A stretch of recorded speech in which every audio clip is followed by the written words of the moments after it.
Welcome to New Hampshire Unscripted with your host, Ray Dudley.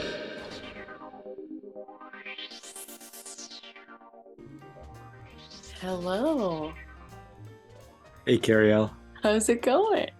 Mea culpa. I thought I had sent that over to you. Oh, it's totally fine. It's fine. I was like, did we do 8? Did we do 8:30? Did I miss it? So I'm like looking through emails. I was like, this would be the mom brain that he like sent me a Zoom link forever ago. And he's just sitting on Zoom like, so. So it turns out to be the old man brain, not the mom brain. And Mine's worse, trust me. so are you okay to talk? Is this a good time? Yeah, no, this is great. My husband might come home at some point, but he knows to like shut up. Okay. Funny, I do too. So we have so much to talk about. I know. Girlfriend, you'll have some splaining to do. Oh no.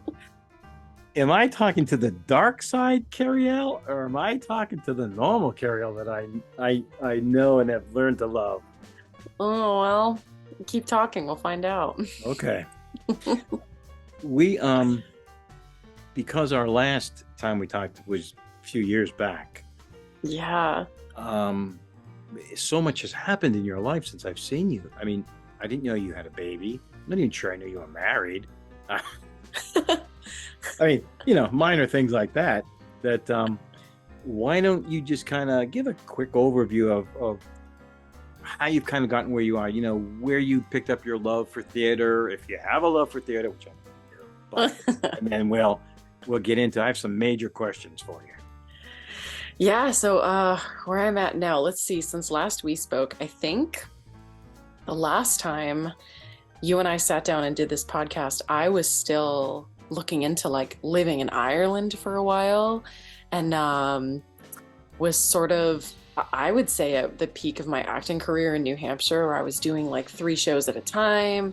Like if I wasn't in show, I was in tech for another show, and I was just always in rehearsal, and was like single and loving it, and just kind of like ran around doing a ton of theater. Yeah. Was still a worship leader. I'm still a worship leader. And then the pandemic blew the world up, of course. Yeah. And I had like 4 shows get canceled, and it was really devastating. But right before the pandemic, I had started dating my husband, my now husband. And we As fell in love opposed to, really wait, your now husband as opposed to? Yeah, the later one. No, Okay. he Just wanted to clarify that. he and I were just really really certain about each other really quickly. He has a son from a previous marriage, so I was to become a stepmom. So it was like we didn't really have, without going into too much detail, we didn't really have like we went to the movies for 6 months and we just like wined and dined each other for a while. Like, no, it was like cards on the table really quickly. Like, there's a kid in the middle of this, so let's figure out if this is a real thing or not. And when it turned out it was, we got married, and then I moved down to the seacoast of New Hampshire, which I thought would mean like, oh, once the pandemic stopped, it would just mean like even more theater, because there's so much theater down here too. And then the pandemic just kept dragging on and on forever. And by the time theater was back in a full spring, like everything was back to normal mostly, we had bought our house and I was pregnant. So I don't remember how many, but I did a couple of shows pregnant up until I was about 7 months. So I was like pretty big on stage at the end when I did Holy and Unruly. And yeah, now he's here, and he's 8 months old, and he consumes so much of my life. Yeah, good. That it's wonderful. I love him. I honestly didn't know that I would ever be a mom, never mind a stepmom. I used to see moms and feel bad for them. Oh. Just to be like, man, that must suck. Like your whole life just like circled around this thing. Like, man, you never get to do what you want. And actually you just want different things. And now people are looking at you saying, oh, that must suck. Oh my gosh, I'm the first of my friends, and they'll be like, "Oh, we should go have a girls' weekend," and I'm like, "Let me tell you the extent of things I would need to plan to do Mm. that." And it's not forever. Like the nursing season doesn't last forever, of course, and it'll be fine. But it's kind of where I'm at now. I started a photography business as well during the What? Good for pandemic. you. So thank you. It's more successful than I thought it would be in the first few years, and it's good. It's a really good gig. I think Are every you doing actor. like weddings and stuff, or is this like personal photography? I do weddings at kind of a minimal because I didn't want to consume every single weekend with it, because if you only do weddings, that's every weekend for the rest of your life if you're trying to make a career out of it. So I do like a lot of family portraits. I have special deals that I offer like actors and performers for headshots because we have something in common. You have a But it's studio? very No, I don't have a studio, so I'm purely I think I would be considered more of like a portrait street photographer Yeah. than anything. But like I do some real estate photography too, just because the money is really good and it's very easy.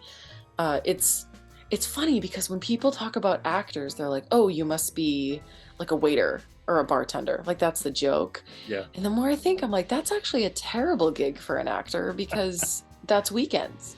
Yes. And so is theater, and you can't do that. Photography is like whenever, and it's a really expensive product, and people know that going into it. So when you're like, yeah, your shoot is $1,400, and people are like, oh, you're only here for an hour, like, but I'm spending 10 Yeah. hours in the background. Right. You can kind of, it's very profitable and very flexible, and it's been perfect for motherhood and theater. So loving that. And Digital photography? Are you an old-fashioned no, man, I wish. darkroom? Okay. All I right. kind of wish I had a camera like that just for fun. Yeah. Yeah, no, digital photography. I love my Canon. It's very good. Yeah. So you have like Final Cut Pro and all that. What do you use to I edit use stuff? I use Lightroom Classic, actually. The newer, I can't remember the name of the newer Lightroom because I never use it, but it's not as great. It's almost like if you want to do more Photoshop kind of work, like really, really, really artistic work, which I love doing that stuff too. I find that more people want just like pretty golden hour portraits, Mm-hmm. and there's just a greater market for it. And then all the artistic stuff I can kind of do on the side. Like I have a series that is sort of on hold right now, but it's called the Raw series, and they're just very, very heavy texture black and white photos Mm-hmm. of like not pretty things.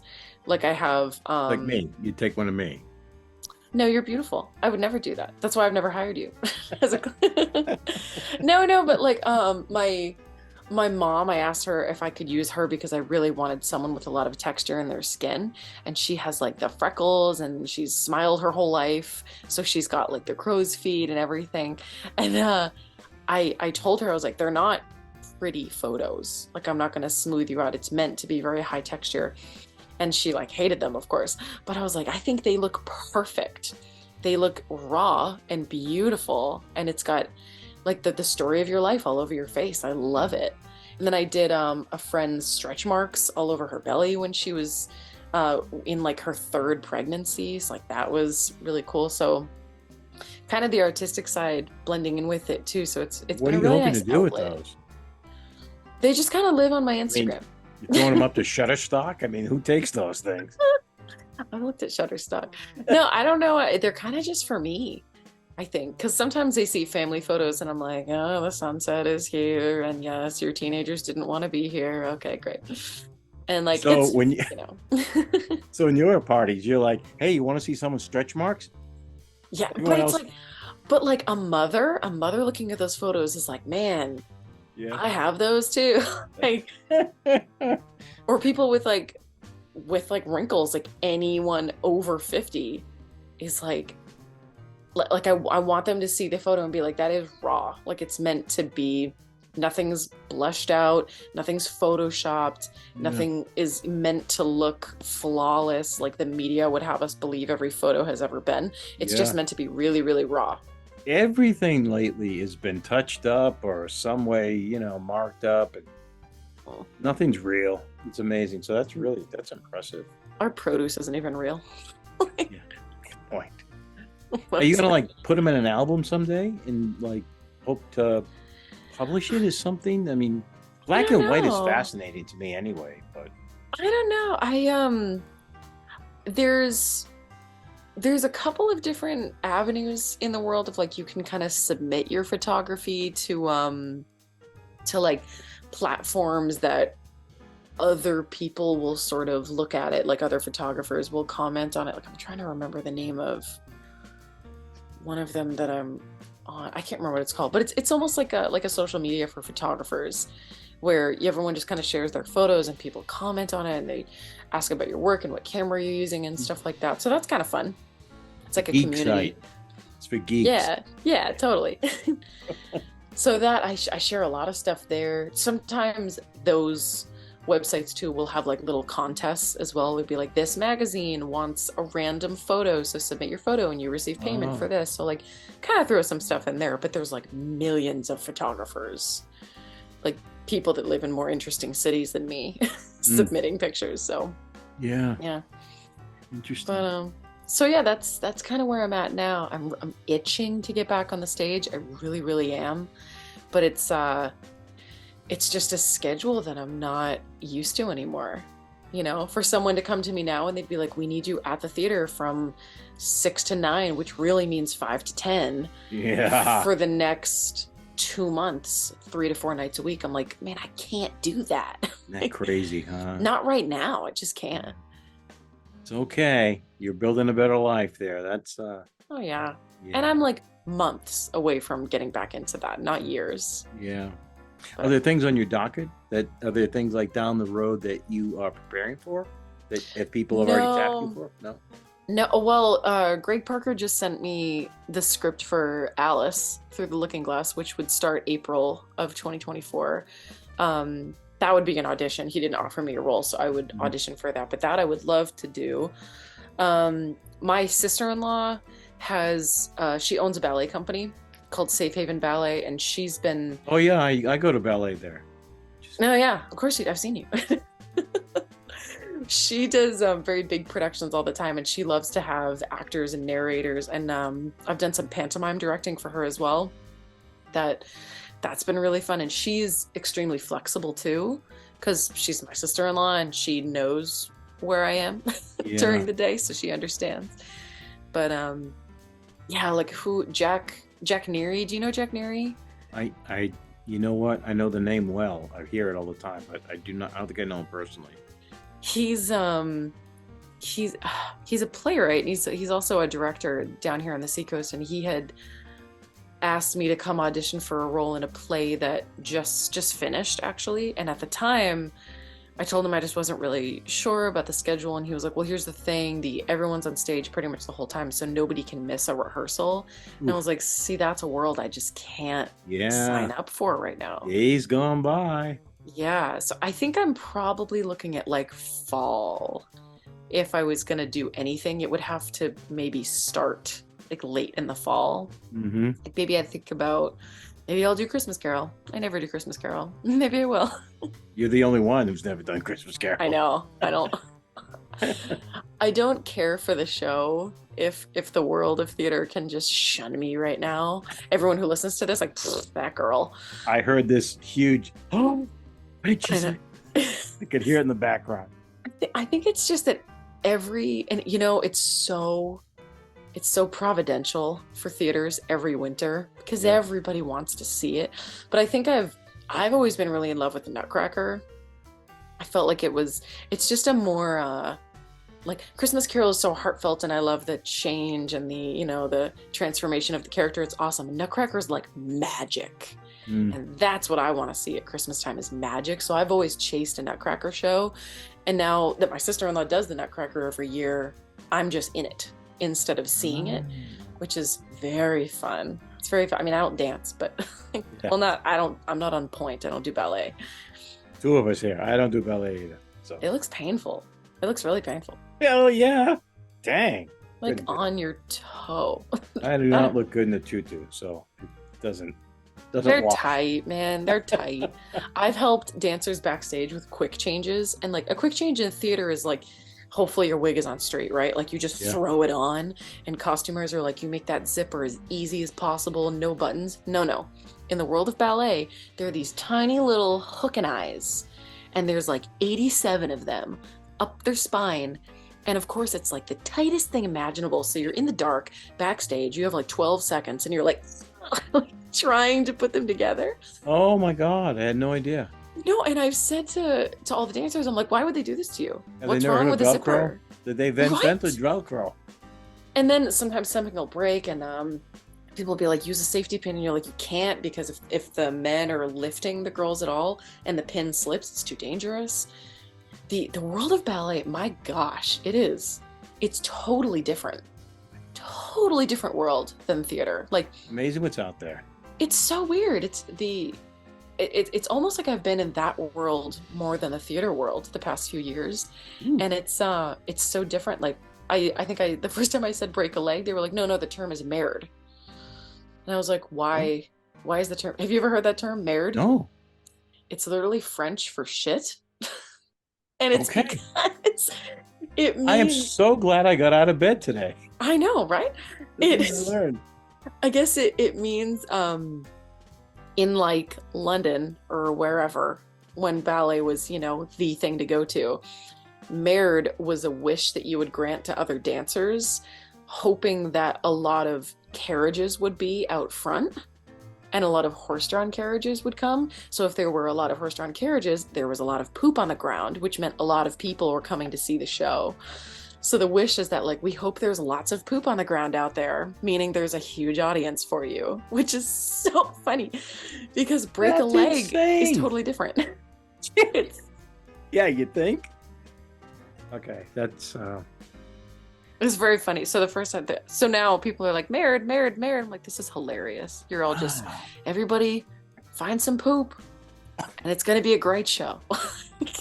It's so funny. The world is so different. Karielle, this discussion is so far off the tracks. So I know. far. Hey, you asked me where I'm at.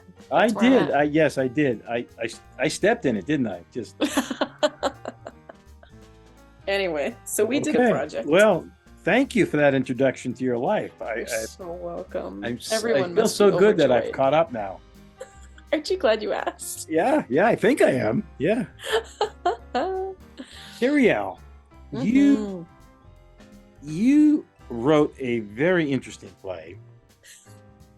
And so let's talk. First of all, why did you volunteer to write? Whoa.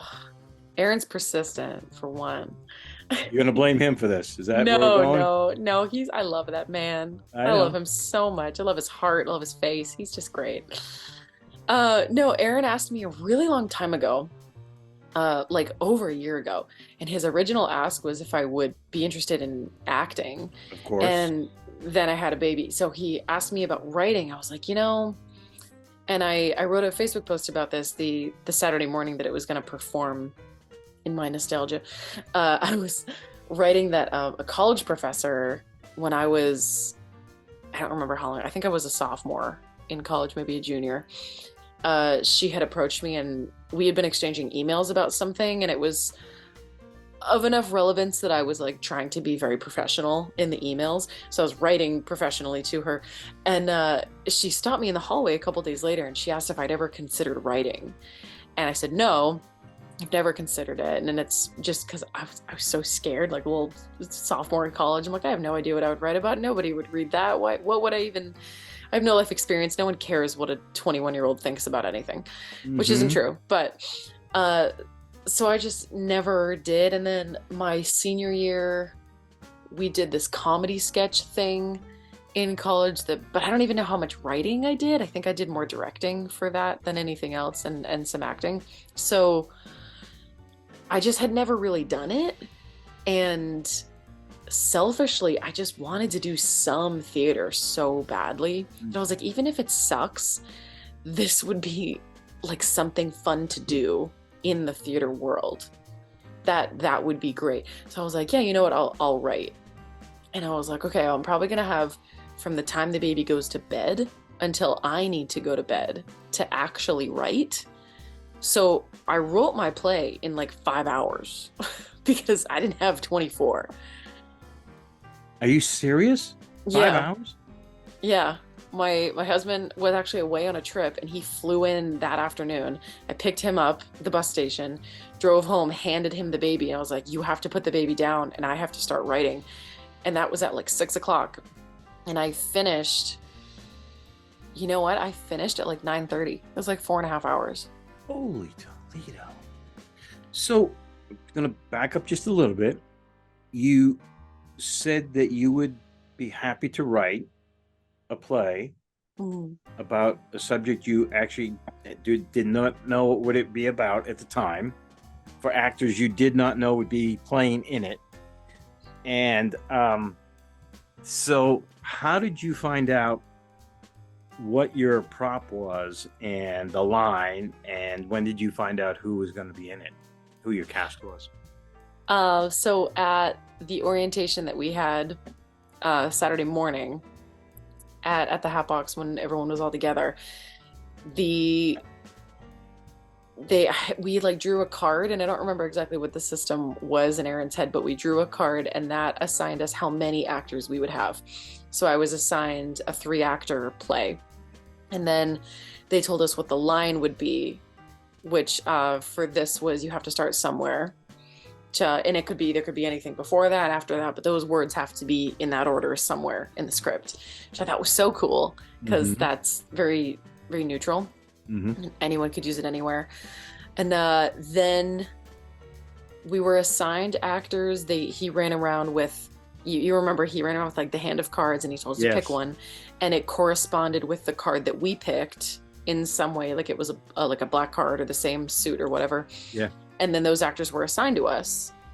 So I got Deborah Lund, oh my gosh, Amy Agostino and Ryan Clark. I just forgot Amy's last name for a second there.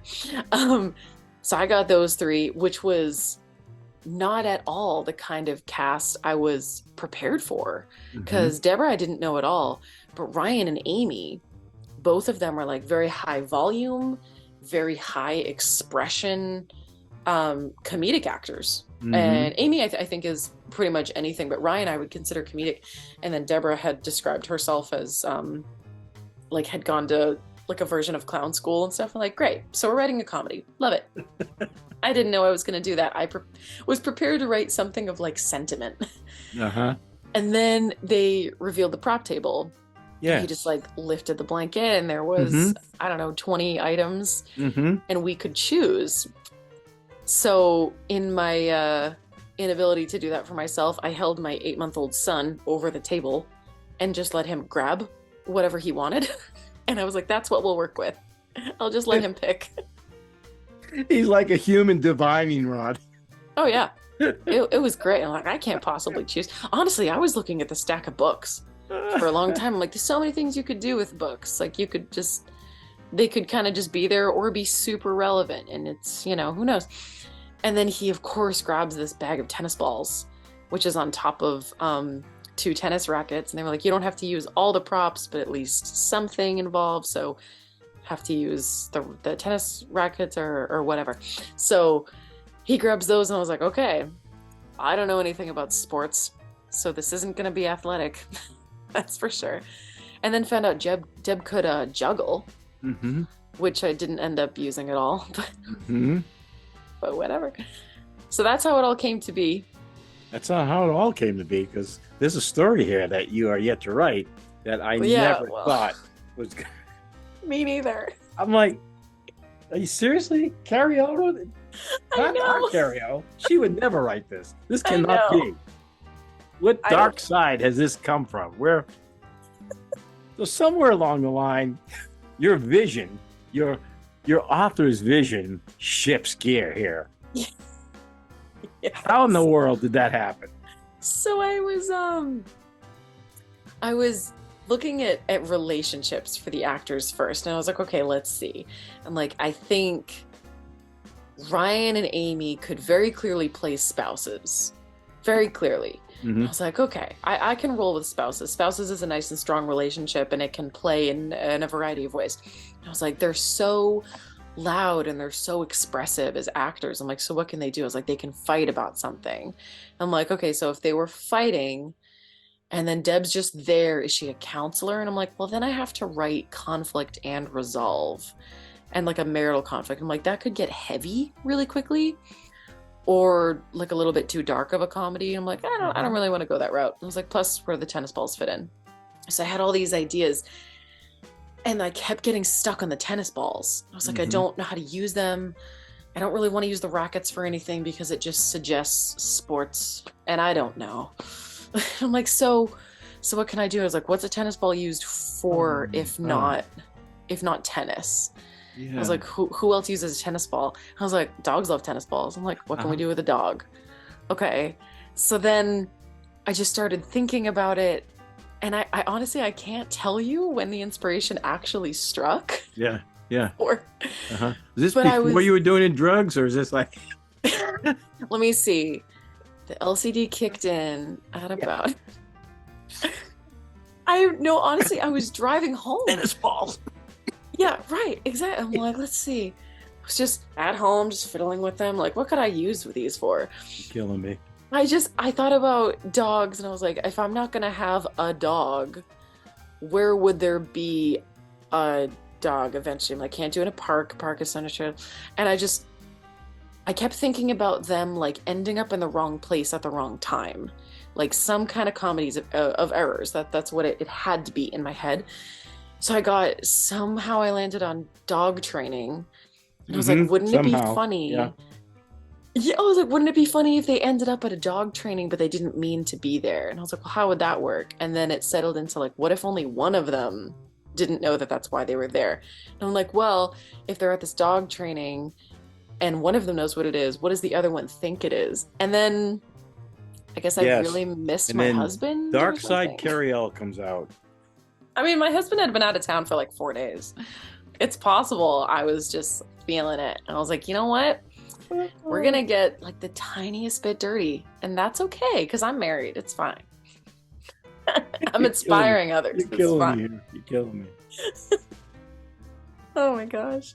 Oh, that took such a dark turn, but it was so magnificent. It was so funny, so original. It was almost like a honeymooner skit. You know, the old honeymooners with Jackie Gleason. Oh my gosh. It just came out of nowhere. And it was so lovable. And they did so well with it. Yes. That's the great thing. You know, you really did. You had wonderful people to work with to pull that whole thing off. Oh I mean, down to Kelsey directing it, I was like, oh, she gets me. Kelsey's one of my closest friends. I was like, she knows my voice. If I wrote something weird and no one knew what it meant, she'd be like, I know what she meant. Wait, you just said if I wrote something weird, she would get it. No, and she Kelsey. I mean, Karielle, you did. I know. Down to the studded collar on the coat rack. She understands. She knew what I was going for. Oh, that was so great. Oh my God. I just could not believe it was you. I'm like, oh, you know, this cute little Christian girl. Nobody thought I had a sexy bone in my body. Oh my God. And here I am. Oh my God, girl. Oh. I just wanted people to laugh and I wanted it to be wholesome without being like cheesy. Yeah. Like it was nothing crossed a line. I didn't get weird. No, it was just enough for people to be like, this is funny. Like, It was. Congratulations, but everybody was really, they pulled it off. You pulled it off. Oh, they did such a good job. You get your script, you're done with it. Now you have to hand this off. Yeah. And was yours one of the ones that people had to choose from, or you just gave it to Kelsey? Is it you just they Brian and Kelsey had to deliberate to decide who would take whose script. And I think ultimately, I mean, Kelsey being so close to me leaned towards mine, I think originally anyway, but I think at the end of the deliberation it came down to content matter. Yeah. And Kelsey just not really wanting to to try to dig into Peter's script too much for one reason or another. It's just a little bit of a heavier topic. Yep. And I think she just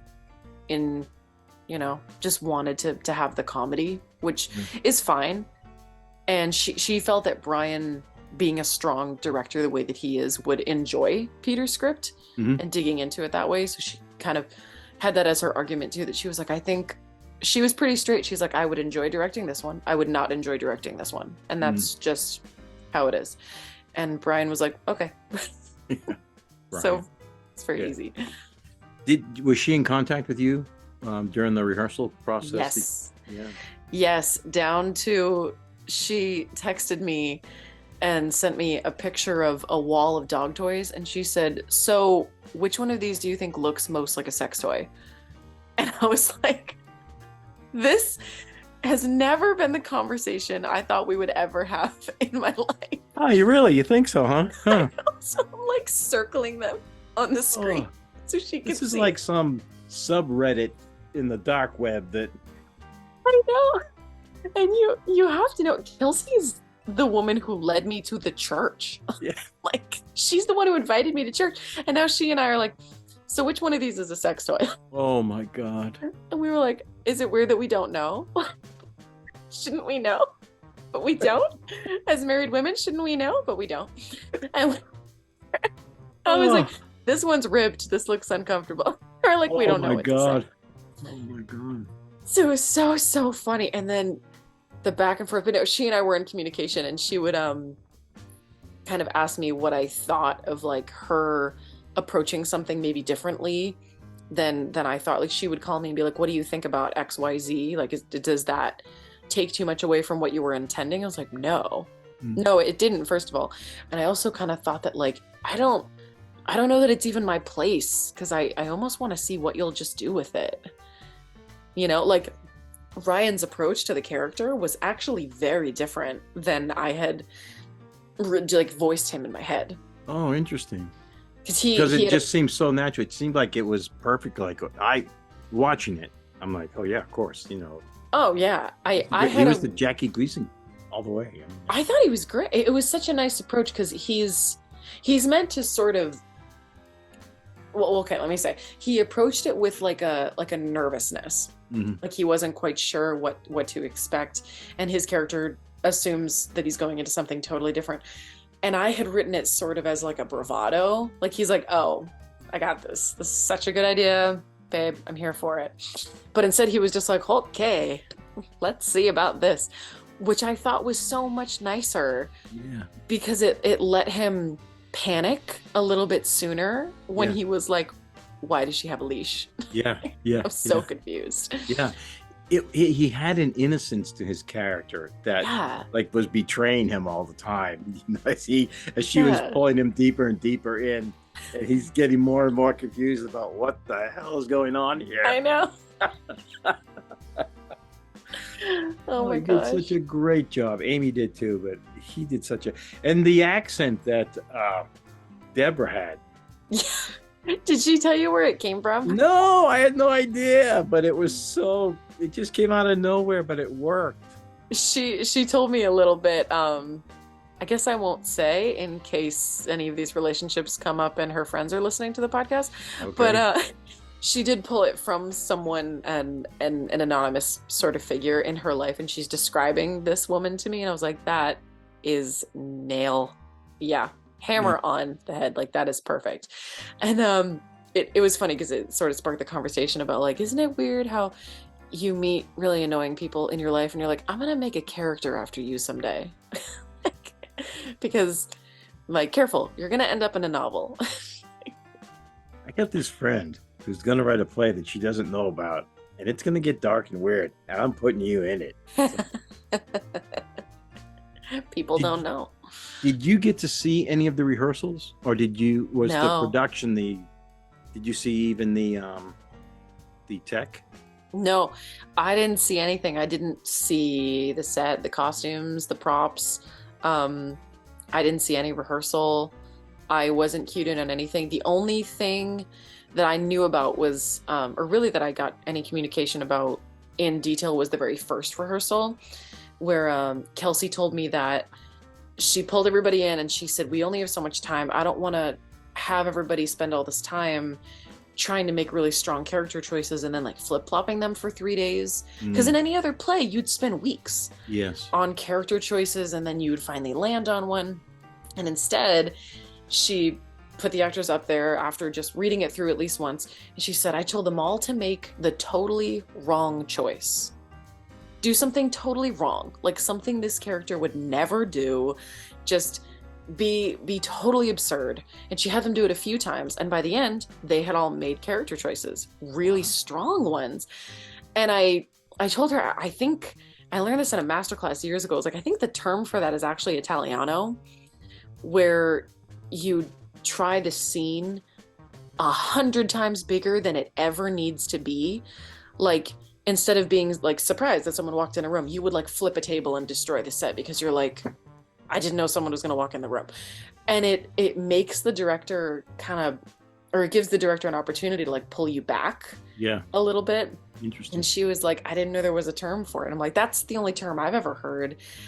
And I always kind of wish we'll do it for every show process because it's so fun. Yeah, I can imagine. Even in a dramatic, and it just it lets you loosen up as an actor, especially with a new cast. You're just like, just do something crazy that you would never do. And don't feel embarrassed about it. And don't be worried about it. Everybody be safe. But just go crazy. And then you kind of surprise yourself as a performer. And your director can like dig into what you're actually capable of doing. Yes. Rather than have to dig it out of you. Yeah. They can now go with you on that ride and reeling it back. I'd rather always give too much than not enough, Which is a total gift to every director ever. I think like so too. No director wants to be like, do it again, please give me more. Like nobody cast you because they're trying to train you. Right. Yeah. Good point. Did you have any reservations at all about the play? I mean, did you so you write it, it's cute, it's funny, and somewhat risque. Like 3 or 4 days in, are you like, maybe I shouldn't have done that? Or no, I don't think. I think I knew that I would have some kind of don't even. I knew that I would have some kind of interaction like this later, where people would be like, Karielle, are you going to do this play on Saturday night and then like lead worship Sunday morning? What are you doing? I'm like, first of all, God invented sex, okay? So this is not a problem. All right. Yes, it's literally in scripture that you should be having sex with your spouse. Okay. So don't come at me. So first of all, there's nothing much wrong about with dog toys in there, I don't think, though. There's nothing against them either. Somebody get a Bible. We don't know what to do. Ray, I think we're one going of the to hell. lost epistles. Jeez. Oh my gosh. So no, I don't. I think I prepared myself for these kinds of conversations where people would be like, where did this come from? And I'd be like, come on, you were thinking it. It's funny. It's just meant to be funny. I didn't smear blood across the stage. Like, come on. I didn't make anything. I didn't write anything offensive. It was just funny. I didn't want to dig into like anything so obscure that somebody wouldn't get it. That was something really important to me too, that Kelsey and I talked about early, was like, I really want the audience to get it. Like, I want the jokes to make sense. We actually added, I think, 3 or 4 lines in the very beginning just to clarify, to make sure that it made sense. So like the part where Ryan takes a call on the phone and steps out for a second, that was actually added later. Got ya. Because as they went through it, they're like, the audience might not get it right away. And then the second they had that conversation, 45 seconds into the play, we were like, oh, they get it. Yeah. And I'm just looking around the audience, like everybody's light bulb went off and they were like, oh my gosh, this is such a misunderstanding. And then everyone could just kind of go along for the ride. Yeah. Yeah. Because they all know the secret and he doesn't. Yeah. And that's the great part of the ride. Yeah. So funny. So it was a wonderful way to end the evening, the afternoon, the 4 plays, because as Aaron had told me, it sandwiched this nighttime afternoon, and the audience started the night the afternoon laughing. They end the night laughing. Mm-hmm. And you must have felt proud to hear them laughing, because that meant, I mean, you get some recognition that, yeah, it's okay. And they did love it. I mean, God, we're all laughing. I watched it on the monitor. It was just dying laughing. Yeah. Like every joke landed, every single one, which is so great. So great. You're so proud of my actors too for doing that. But they I'll tell you a secret publicly. Yeah, no one will hear it, I just guess. me and you. No So one. go It's ahead. just you and me. No one's listening. I have this tiny secret dream of doing stand-up comedy. And I've written all these random bits and like tiny little one-person's comedy, like comedy sketches forever.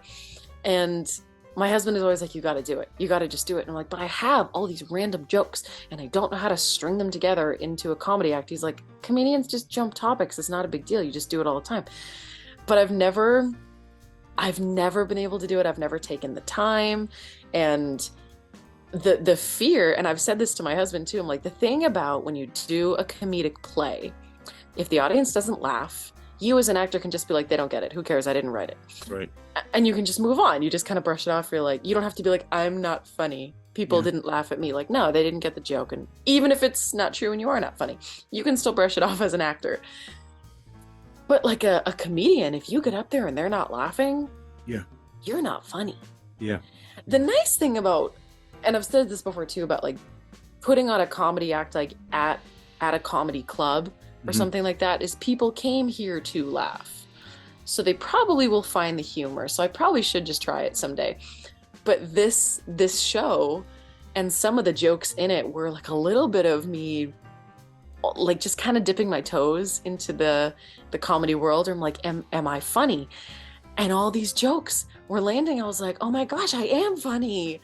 This is funny. Okay, so maybe I can write some other stuff that's funny. Like the joke about the corgi being a loaf of bread with legs. Yeah. And like, if you can outrun it, it's not a dog, it's a cat that needs walking. Those are my jokes. I'm seeing you're laughing now, which is great. Well, I'm remembering hearing them. And it's just, they were great. They were. The corgi one just grabbed me. It was the perfect. I'm so glad. I had the image in my head. It was just perfect. I'm so glad. Because there's been so many times that I've written these jokes and my husband will crack up or somebody will laugh, and I'm like, some of my comedy is like out of context. I don't know. Like maybe I'm only funny in the moment. Maybe I'm not funny. I don't know. So it kind of, it gave me this big gulp of confidence that I'm funnier than I think I am. Yeah. So that was really cool. And just that I'm able to write. I like working with Greg Gaskell. He would write these phenomenal characters, these beautifully orchestrated characters. They're just gorgeous. Like, and they're so dynamic and I love them. I'm like, how do you do that? How do you write that kind of personality? Even, I mean, he works with some of the best actors too, like Chris Savage and like Greg Parker and like all these, Wayne and all these amazing people. Yeah. That like, even with great actors, you're still writing these incredible characters. How do you do that? And I never understood. I'm like, because when I create a character, I go through like all these questions and like, what is this character's favorite color? What is this dynamic? Like all these things. Like, how do you do that for a bunch of different people? Yeah. And he never really had an answer for me. It was hard to explain. And doing it myself, I'm like, they kind of just come together, don't they? Mm. They sort of. Interesting you say that. Well, two things. Let me interject two things here. One is kudos to you for writing a comedy that worked on the first time out. You didn't have to have like 9 redrafts, you didn't have to send it off to a team of people to edit it and say, no, there's no continuity. It worked on your first time out of the gate. Kudos. Thank you. The other thing is, have you ever been to a comedy club? Actually, no. Okay. I've seen like comedians that I love and are already famous, but never to a club. So I've been to one. Well, 2, one that I'm going to admit to. So we down on Comm Ave in Boston, my brother and I went to I was like you, I was thinking in my brain about things. And so we went to this open mic night And I didn't sign up, and we just went in to listen to see what was going on, what the talent pool was, and that kind of thing. But I didn't know. My brother, when he went to the bathroom, signed me up. So I get called to go up, and I would write. There's not a more frightening moment than to be called up in a bar full of people to do stand-up comedy, and you're really, really not ready. So I'm not going to get into all of that, but I was up there. I'm trying to do some stand-up comedy. The margarita blender's going in the background. People are all sitting around. Nobody's paying any attention. They're smoking, laughing. They didn't even know I was there. Yeah. But I'm done. Woman comes up behind me on stage. She's a comedian. She's up next. She actually had with her a yellow stenographer's pad and was pulled up a chair and was literally going through jokes that she was trying out. And she would just start saying her jokes to the audience. If they laughed, she made a note. If they didn't laugh, she made a note. She was going through this list of material that she had and trying to develop a routine, an act. So there you go. Go out and do it. So that's my story. Do you know, Aaron and I have had this conversation, Aaron himself, because he and I both share the stream that we should do comedy someday. And he was like, you know what we have to do? He goes, just you and I. This is before he was married. So Mary and Zach would probably come now. Yeah. He was like, okay, just you and I. He's like, we're going to go to some faraway city for just like one night. And we're not going to tell anybody. And we're just going to do comedy where no one knows us. And we will only be there for each other. And then if no one laughs, it's not a big deal. We'll come home and never talk about it again. Dude, bring nitroglycerin pills because your heart is going to pound out of your chest. I'm so nervous to do it. Theater has nothing on this stuff. I'm telling you. It's so hard. And a lot of it is, it's you putting yourself out there. That's what you said earlier. You're either funny or you're not, right? Yeah. People are going to tell you immediately if you're funny or not. And it's not even like a blanket you are or are not. To some people, you're going to be hilarious. To other people, they're going to throw a tomato at you. Yeah. Like, get off the stage. You're not funny. I'd rather go on later when all the drunks are drunk and be funny to them. I don't know. And to get all the sober ones and try to make them laugh, you know? I don't know. It's like, context is everything. So like some of your jokes won't even make sense. Like one of the best jokes I think I've ever written, I can't even do anymore because I'm not young enough to do it. It doesn't make sense anymore. Dang. It doesn't make sense. Well, stick with your corgi stuff because it works. Corgi. That joke was funny too. But it was about like, it had something to do with frat boys and like being young and single. And I'm like, I can't do that. I'm like married with a baby. I can't do that joke. You're going to need to flesh it out. You're going to have to just sit there and figure out how to do it if it's a good joke. I'm going to put it in a play. Okay. Yeah. If someone would ever ask me to write a play, let's see. Oh, yeah. It's next year's 7 Day. So the audience loved your stuff. They really did love it. And when you now have a chance to reflect, you liked it, you didn't like it, the things you thought worked, didn't work, felt flat, or everything pretty much you liked about the project? Or the play? My play? Yeah, I mean, I really did love it. I loved what they did. I was humbled a little bit as a writer. Just had like my playwright hat on, sitting in the audience. And I was like, if I had my director and my actor hat on, I think I would find myself a little bit like pulled back about how like I cannot control the pacing of this at all. Like as a director, I think I would have been like, take a beat, let the audience catch up. There was like one moment in the show, and it's Ryan's realization when he's holding the tennis ball and he's like, hang on, this is a tennis ball. She has a leash, where he's like realizing that it's a dog training. I imagine, like when I wrote that, I imagined it so much slower. Like moments of like real silence for the audience to just be like, like for them to kind of catch up and him to be like as a director, I would have told him to really slow down and let the audience chew on that for a while. As an actor, I would have soaked that moment forever. I would have let the audience search my face. I would have circled the room. I would have made it last a good 40 seconds, Ray. Like, I'm just with you. That's a downfall. real. And I feel like it happened really fast. He was just like, wait, this is a tennis ball. And I was like, like, oh, that happened so quickly that I was like, oh man, I wonder. But everyone was laughing really hard. I'm like, they still get it. Yeah. And it's still read. So I think it was just kind of humbling as a writer that I'm like, you know what? I can't write with pace in mind. I can't, because actors and directors are gonna totally take it a different way. Yeah. Even like with voice in mind, or even with intent. Like there's even some intent that may not totally come across. So it's a little bit freeing to just be like, here's the words. You probably know what I mean, but let's see what you think. As creatives, as professionals, let's see what you think.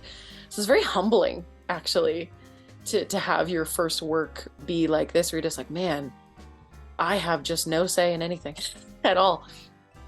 Yeah, now that you bring that up, it must be, was there a point where you really maybe didn't want to watch it, just to like let it go and it's out there and you could move on and not have seen it?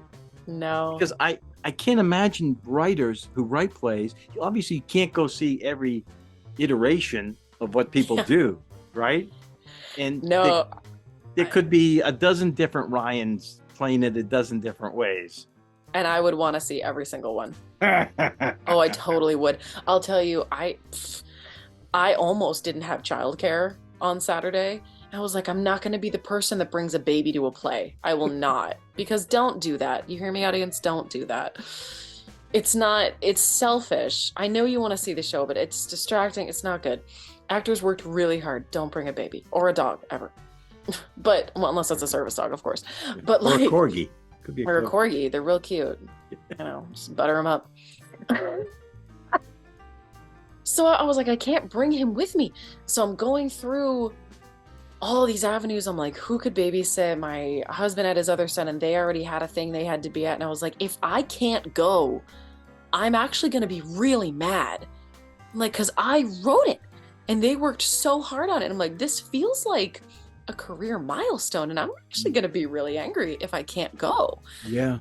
And like, my parents already had tickets, so I can't ask them to babysit. And I was like, what am I going to say? Like, forfeit your tickets to see my show so you can watch my kids so I can go? Like, that's not fair. Or like, okay, guys, you go tell me how it was. Like, no, I would be devastated. And even now, I'm like, if anyone else had this script, I'd be like, when is it? I have to see. Maybe that's vanity. Yeah. Well, no, it has to be they a bit, didn't. right? And we were actually told it was going to be filmed. Yeah. And I followed up a couple days later. I was like, so how can we get the recording? And they said we actually had a problem with the memory cards, so we weren't able to film. And I was like, if only they had invented iPhones by then. Huh.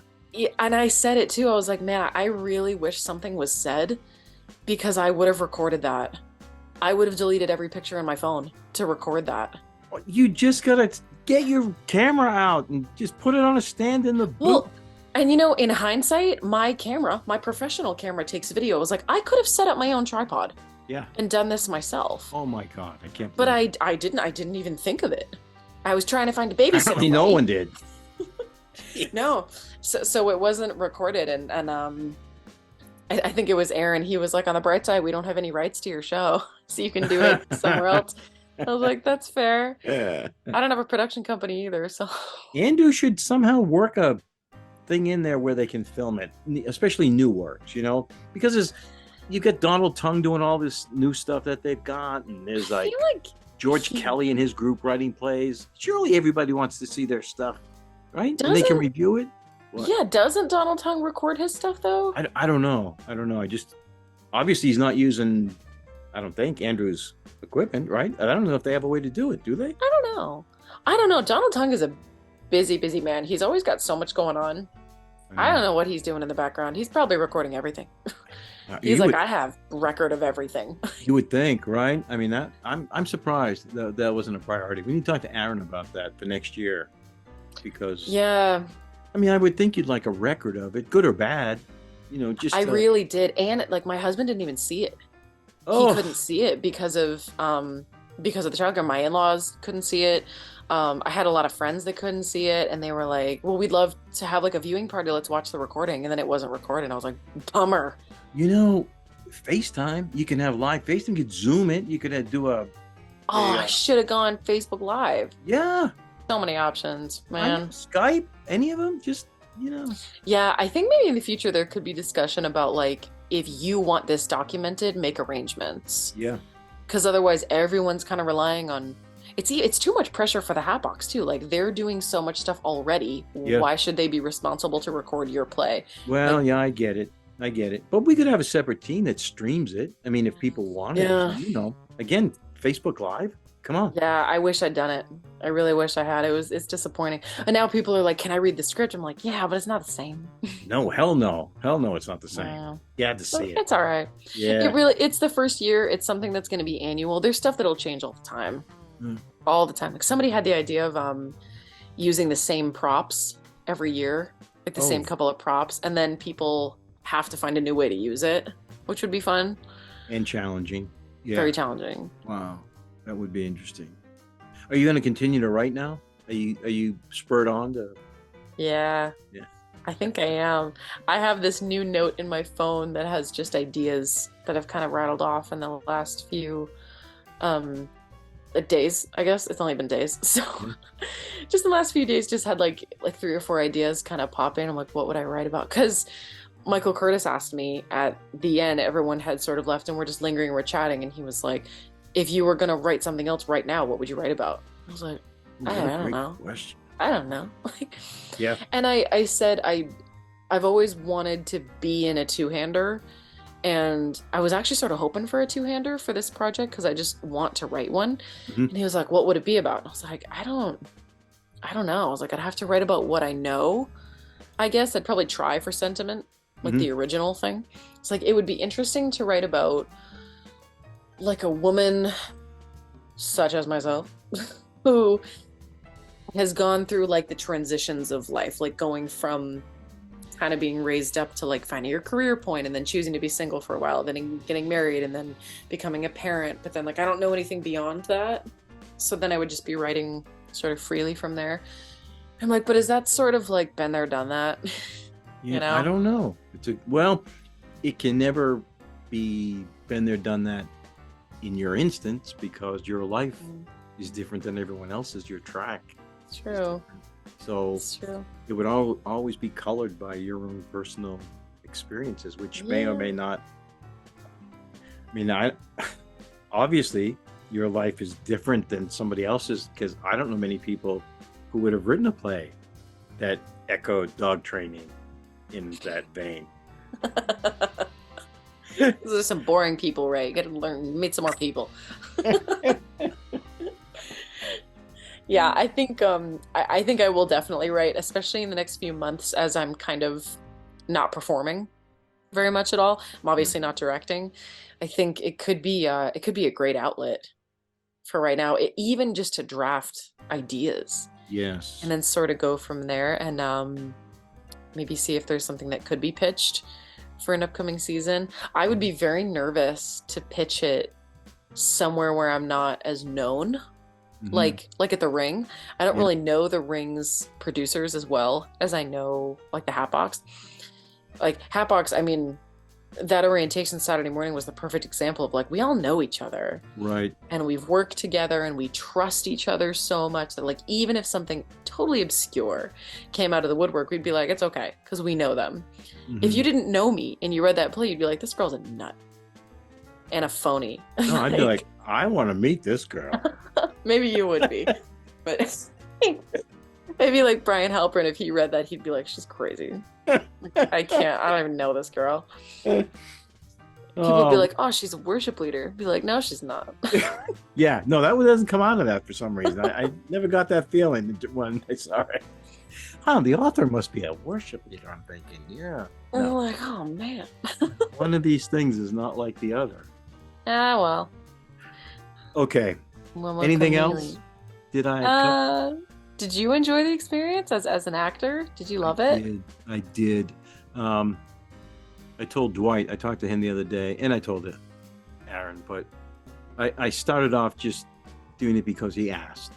And as a friend, I'm like, yeah, of course I would do it. Yes. And but there was something about going through the process, and I'm going to say this is due to, in our case, we had Peter's script, which was an actor's dream. I mean, on one level, a nightmare, because we're scared to death that it's so metaphorical and, cerebral that we're not sure anybody's going to get all the different layers there.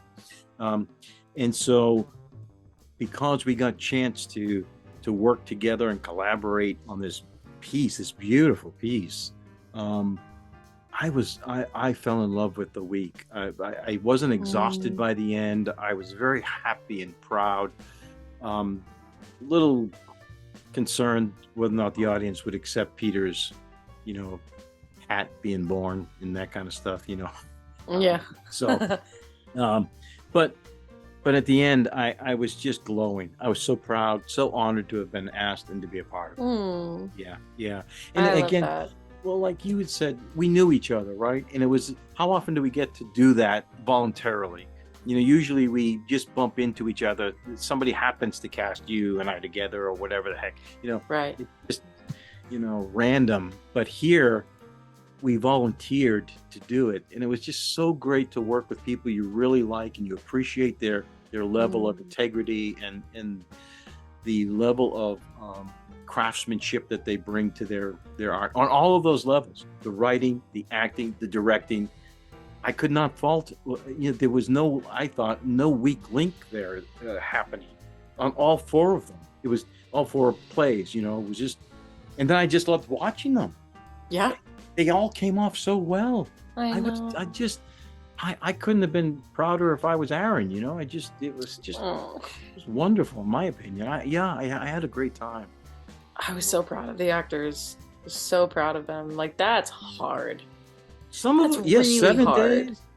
7 days, right? To try to learn a script, act it in a way that paying people are going to accept, right? I mean, we're asking a lot of a paying crowd in 7 days. So, and like I've said to some other people, there are so many chances for pitfalls and minefields along the way. Anything could have happened, like the instance with Mary Frazier's group and coming off COVID, right? I mean, anything could have happened. Anything. Someone could have gotten a car accident or anything could have happened along the way. Or the play could have been terrible if somebody had written a bad one, right? Yeah. It's weird. Like the risk is very high, but the stakes are sort of low. At the same time, like I don't know that anyone was really expecting a perfect play coming in. My fear for the actors was dialogue. And like, man, if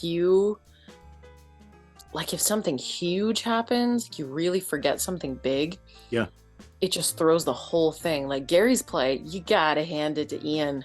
I'm telling and you. those monologues, my gosh, like the very intricate. We're not talking, they weren't like, Joe Schmoes talking about whatever. Like I know. that was complicated. Writing it too, I'm like, there's research involved with that. This like is my point.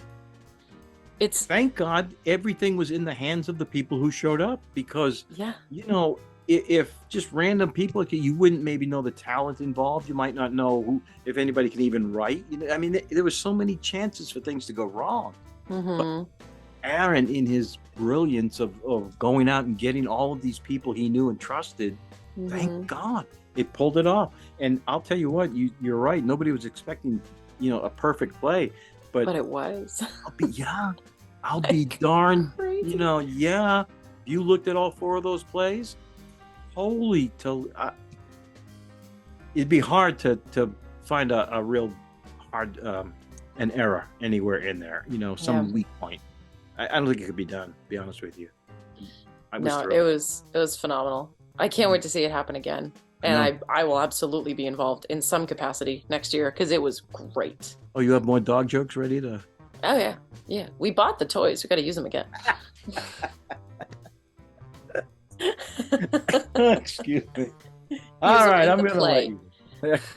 I'm gonna let you go. I've held on to you long enough here. No, this is great. I'm so glad we got to talk about it. Oh, me too. Me too. Well, congratulations on your son. Congratulations on your play. Congratulations on your marriage. And I hope you have a wonderful future. I thank you so much for doing this. I really mean that. You're a true Oh my gosh. Anytime. I love this. I'm excited to listen back to everybody's. They're going to be floating out there. So if I can love get it. my old man butt going here. So, Oh, thanks for doing it. It's wonderful. I love reflecting on it with everybody. yeah. I unfortunately, I have things coming up that I said in an email, and this week's going to be brutal. I wanted to get them while people were still, it was still fresh in their minds, the whole experience and all of that. But I think some of them aren't going to get done for another week or two. But it's all right. It might give people some time to kind of marinate on it for a while, and gives listeners time to listen through these and then maybe come back and hear some more. Yeah. So yeah, there you go. Good. Silver lining. All right. Go to bed. No. Take care of that, son. Right. All right. Hey, your husband, I said, thank you for letting her have this hour with me. I will. I love it. We'll talk soon. All right. Bye, Karielle.